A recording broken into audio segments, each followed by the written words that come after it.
పచ్చిమిర్చి, కొంచెం జీలకర్ర, ఉప్పు వేసి మళ్ళీ ఒకసారి మిక్సీ చేసుకొని మెత్తగా పేస్ట్ లాగా చేసుకోవాలి.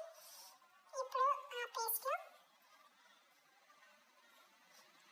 కొద్దిగా నువ్వులు, కొంచెం కారం, కొంచెం వెల్లుల్లి పేస్ట్, అలాగే కొంచెం కొత్తిమీర, కరివేపాకు, సన్నగా తరుక్కున్న పచ్చిమిర్చి, ఉల్లిపాయలు, కొద్దిగా పసుపు వేసుకొని దాంట్లో కొద్దిగా బియ్యం పిండి కొంచెం యాడ్ చేసుకోవాలి.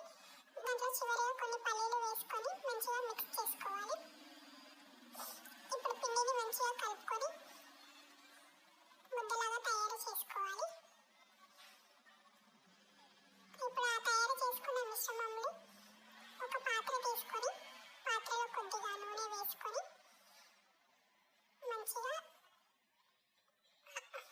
మనం తయారు చేసుకున్న పిండిని కొంచెం చిన్న అప్పలాగా ఒత్తుకొని దానిపైన మంచిగా మెత్త ఒత్తుకొని మధ్యలో రంధ్రాలు చేసుకోవాలి. అంతే.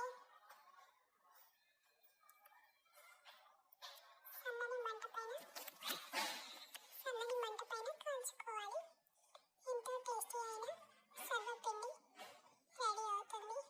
బూడిద గుమ్మడికాయతోటి ఫస్ట్ నేను జ్యూస్ చేసుకున్నాను, తర్వాత మిగిలిన దాంతో సర్వపిండి ప్రిపేర్ చేశాను. టేస్ట్ మాత్రం చాలా సూపర్గా వచ్చింది. నేను చెప్పిన విధానంలో ట్రై చేయండి. టేస్ట్ మాత్రం చాలా అంటే చాలా సూపర్గా వస్తుంది. నేను కేజీ సర్వపిండి పెట్టాను, నాకు ఒక 6 సర్వపిండిలు వచ్చాయి. చాలా అంటే చాలా టేస్ట్గా ఉంది. తక్కువ ఇంగ్రీడియంట్స్ కానీ టేస్ట్ మాత్రం చాలా చాలా సూపర్గా ఉంది.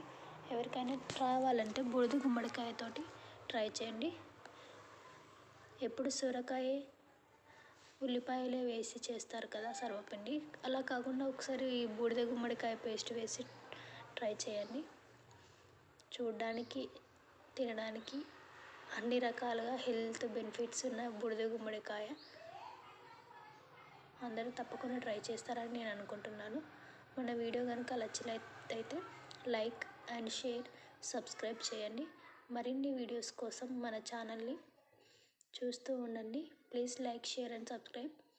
మరిన్ని మంచి మంచి వీడియోస్ కోసం మన ఛానల్ని సబ్స్క్రైబ్ చేసుకోండి. Thank you for watching. Bye all.